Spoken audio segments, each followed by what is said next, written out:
আসসালামু আলাইকুম। আমি শোয়েব, দক্ষিণ কোরিয়া থেকে। তো আজকে হচ্ছে আপনাদের সাথে একটি ভিন্ন বিষয় নিয়ে কথা বলবো। এটা কোনো ইনফরমেটিভ ভিডিও না, আগে বলে রাখি।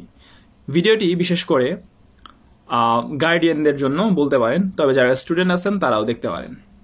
তো আমার ভিডিওর হেডলাইন দেখে আপনারা হয়তো বুঝতে পারছেন যে আমি আসলে একটা নেগেটিভ বিষয় নিয়ে আপনাদের সাথে কথা বলতে চলছি। তো এই নেগেটিভ বিষয়টা হচ্ছে খুবই খুবই খুবই বেশি ইম্পর্টেন্ট যারা আমরা মুসলিম স্টুডেন্ট আছি। তো কেন আপনার সন্তানকে আপনি সাউথ কোরিয়াতে পাঠানোর আগে কয়েকবার ভাববেন, এবং যদি পাঠান সেক্ষেত্রে আপনি কি কি ধাপ অতিক্রম করবেন এবং কি কি শিক্ষা আপনি পূর্বেই আপনার সন্তানকে দিয়ে রাখবেন যাতে সে সাউথ কোরিয়া আসার পর বিগড়ে না যায়। আপনারা সকলে জানেন যে সাউথ কোরিয়া হচ্ছে একটি অমুসলিম কান্ট্রি। মানে হচ্ছে এখানে মোটামুটি কেউ তেমন কোনো ধর্ম পালন করে না যারা কোরিয়ান আছে। তবে হ্যাঁ, একদমই যে করে না তা না। তো সাউথ কোরিয়াতে যদি আসে আপনার সন্তান, তাহলে কোন কোন দিকে ধাবিত হতে পারে এবং আপনি কেন আপনার সন্তানকে হারাতে পারেন। তো চলুন শুরু করা যাক। তো প্রথমেই আসি হচ্ছে অমুসলিম যে কোনো দেশের ক্ষেত্রে, শুধুমাত্র সাউথ কোরিয়া না।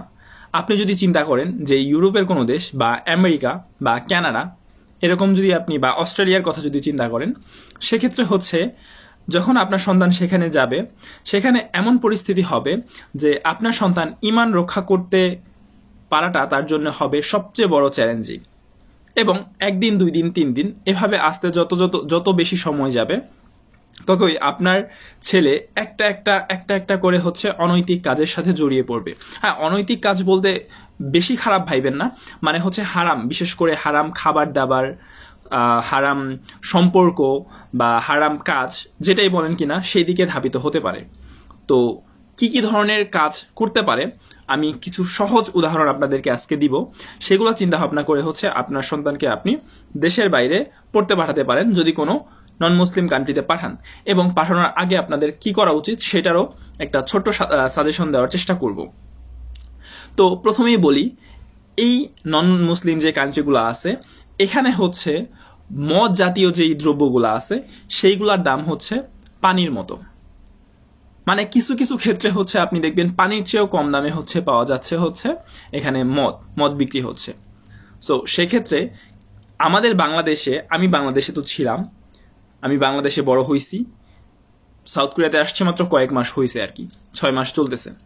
সো আমার যে অভিজ্ঞতা বাংলাদেশের, সেক্ষেত্রে হচ্ছে আমি দেখছি যে বিবাহ যে অনুষ্ঠানগুলো হয় বা জন্মদিনের যে অনুষ্ঠানগুলো হয়, আমি আমার বন্ধু বান্ধবদেরও দেখছি বা আশেপাশের অনেক বিয়ে বাড়িতে বা এই ধরনের অনুষ্ঠানে আমি দেখছি যে ওরা কোনো অনুষ্ঠানের সুযোগ পেলেই, আপনি যে কোনো অনুষ্ঠানের কথা বলেন, ওরা কি করে যে উদযাপন করার জন্য মদ আনে, মানে মদ এনে ওই বাংলা মদ, ইংলিশ মদ বা নানান ধরনের মদ এনে হচ্ছে সেটা উদযাপন করে। আলহামদুলিল্লাহ, আজ পর্যন্ত কখনো মদের মধ্যে স্পর্শ করি নাই। তো এখন কথা হচ্ছে, যারা আমরা সুযোগ পেলেই এই কাজটা করার চেষ্টা করি, এবং বাংলাদেশে কিন্তু অনেক বেশি দাম, আর এটা একটা রিস্ক, এত রিস্ক নিয়েও কিন্তু একটা অনুষ্ঠানে তারা উদযাপন করার জন্য এগুলা এনে থাকে। এখন এখানে যদি আসে তাহলে তাদের কি পরিবর্তনটা হবে? বিশ্বাস করেন ভাই, আমি নিজে দেখছি অনেক ভালো ভালো ছেলে এখানে এসা, মানে বাজে আড্ডায় পড়ে, বাজে আড্ডা দরকার হয় না, অনেকেই মদ্যপান করে সুযোগ পেলেই। এবং পাশাপাশি হচ্ছে এইখানে মদ খাওয়ার পাশাপাশি আরও কিছু হারাম খাবার দাবার খেয়ে থাকে। কিভাবে হারাম খাবার দাবার খেয়ে থাকে দেখেন, অমুসলিম একটা কান্ট্রিতে হালাল খাবার পাওয়াটা অনেক বেশি কষ্টসাধ্য। এখন এই কষ্টটা সবাই কিন্তু করে না, সবাই করে না কি, হ্যাঁ কিছু কিছু ক্ষেত্রে করে, প্রথম কয়েকদিন করে, প্রথম 1 মাস করে, 1.5 মাস করে, 2 মাস করে, তবে আস্তে আস্তে কিন্তু তারা হারামের দিকে ধাবিত হয়। যেমন আপনি যদি এইখানে যে কোনো একটা রেস্টুরেন্টে আপনি খেতে যান, আপনি কিন্তু হালাল খাবার পাবেন না। তাই বলে কি আপনি খাওয়া বাদ দিয়ে থাকবেন? হ্যাঁ, যদি আপনার ইমানটা শক্ত হয় তাহলে সেটাই করতে হবে। বাট এখন কথা হচ্ছে, কয়দিন আপনি ভার্সিটিতে গেলেন, একটা আপনি ক্যাফেতে বসলেন, কিছু একটা খেতে যাবেন, দেখবেন সেটা হারাম। এখন কিভাবে হারাম? আপনি তো বলবেন যে আমি তো একটা মুরগির টুকরা খাচ্ছি, একটা লেগ পিস খাচ্ছি, তাহলে এটা কিভাবে হারাম হলো? মুরগি তো হারাম না। বাট আপনি তো মুসলিম, আপনি তো জানেন যে কোনো প্রাণীকে যদি আল্লাহর নাম ছাড়া জবাই করা হয় তাহলে সেইটা কিন্তু আমাদের জন্য, মুসলিমদের জন্য হালাল না। এখানে স্টুডেন্টরা বেশিরভাগ ক্ষেত্রে হচ্ছে রেস্টুরেন্টে কাজ করে। তো রেস্টুরেন্টে হচ্ছে আপনি 5-6 ঘন্টা বা 7 ঘন্টা যদি কাজ করেন, এর মাঝখানে কিন্তু আপনাকে একটা নাস্তা দেয়। তো সেটা বেশিরভাগ ক্ষেত্রেই হয় হারাম। এখন আপনার খিদার পেট, আপনার অনেক ক্ষুধা লাগছে, এখন আপনি কি করবেন? আপনি হয়তো প্রথম 1 সপ্তাহ বা 2 সপ্তাহ না খেয়ে থাকবেন, বাট একটা সময় আপনি সেটাই গ্রহণ করা শুরু করবেন। এখন এটা কখন শুরু করবেন না? যখন হচ্ছে আপনার ইমানটা শক্ত থাকবে। এবং এই হারাম খাওয়ার ফলে আপনার কি হবে?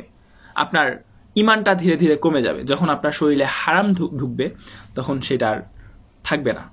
আপনি আর ইমানের পথে থেকে মাঝে মাঝে অনেকটা দূরে চলে যাবেন। যেমন আমার পার্সোনাল অভিজ্ঞতা হচ্ছে, আমি কিছু বাঙালি ভাইয়ের সাথে কাজ করছিলাম। সেখানে আমি তাদেরকে দেখলাম যে তারা নির্বিঘ্নে হচ্ছে লেগ পিস খাচ্ছে, যেটা হচ্ছে আমাদের জন্য, মুসলিমদের জন্য খাওয়া হারাম। এবং আমি কয়েকজনের সাথে কথাও বলছি, তারাও খায়, তারা বিফ খায়। এখন আমি তাদেরকে জিজ্ঞাসা করছি, ভাই এগুলো তো হারাম। পরে বলে যে না, হারাম তো পর্ক, মানে যেটা আমরা বুঝি আর কি, শকুর বা শুয়োর যেটাকে আমরা বলি, শুয়োর। তো এটা তো হারাম।